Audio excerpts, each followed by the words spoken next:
በገዛ ጓደኞቿ በመርዝ ተመርዛ ህይወቷ ያለፈች እህታችን እዚች ጋር በምስሉ ላይ የምትመለከቷት እህታችን እንደኛው ስደት ላይ ነው የምትኖር የነበረው። በስደት ላይ ስትኖር እንግዲህ ታገባለች። ካገባችን በኋላ ታረግዛለች።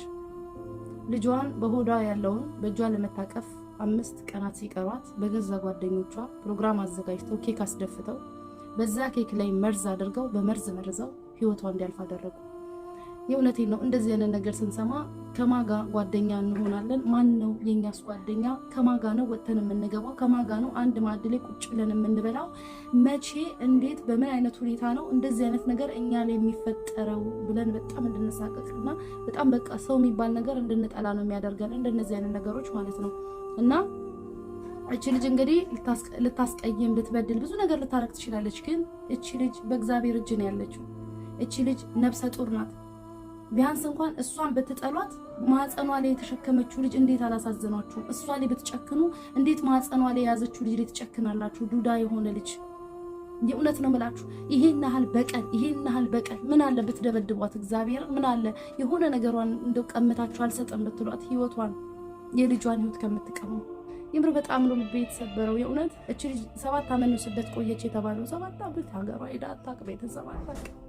እንደው ምን እንደሚባል ራሱ እግዚአብሔር እንደው የኛ ክፋት እንደው የኛ ተንኮሉነት እንደው እግዚአብሔር አንዳንዴ እንደው እቺ ምድርና ፈጣሪ ቻለው ማን ቻለው?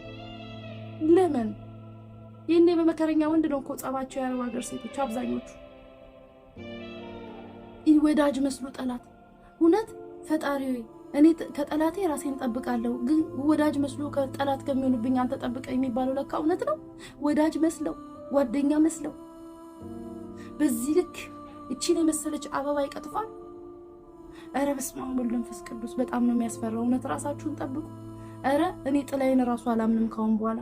በስመ አብ ወወልድ ወመንፈስ ቅዱስ በጣም ልቤን ያሳመመኝ። እንደው ፈጣሪ ነፍሷን በገነት ያኑረው፣ ለቤተሰቦቿ መጽናናትን ይስጥ፣ ለባሏ መጽናናትን ይስጥ።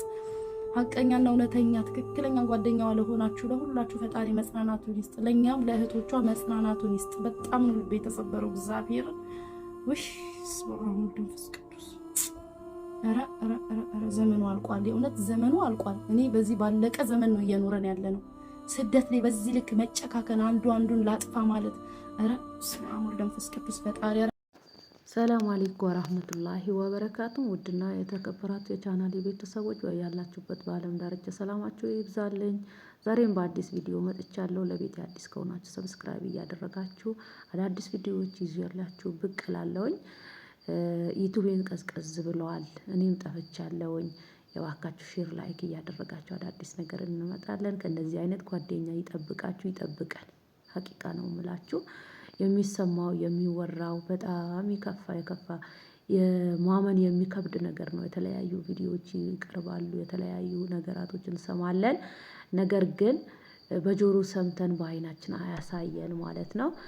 ሀቂቃ በጣም ይከብዳል። ከማን እንደምንውል ማንን ማመን ከማን ጋር እንደምንኖር እየከበደን ነው ያለ ነው። የገዛ የራሳችን ሰዎች ቤተሰብ ነው ያልን፣ ጓደኛ እህት ወንድም ያልነው በጣም የከፋ ጊዜ ነው እየደረስ ነው ማለት ነው።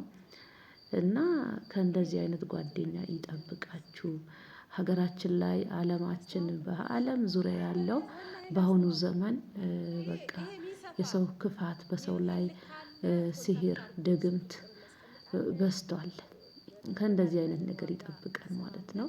እንዴት ነው የምንኖረው? እንዴት ነው ተቻችለን መኖር የምንችለው? እህታችን እንግዲህ ነፍስ ይማራት ከእንደዚህ አይነት ክስተት። እኔ በሰው ክፉ እንዴት ይታሰባል? ወጥታ ላትመለስ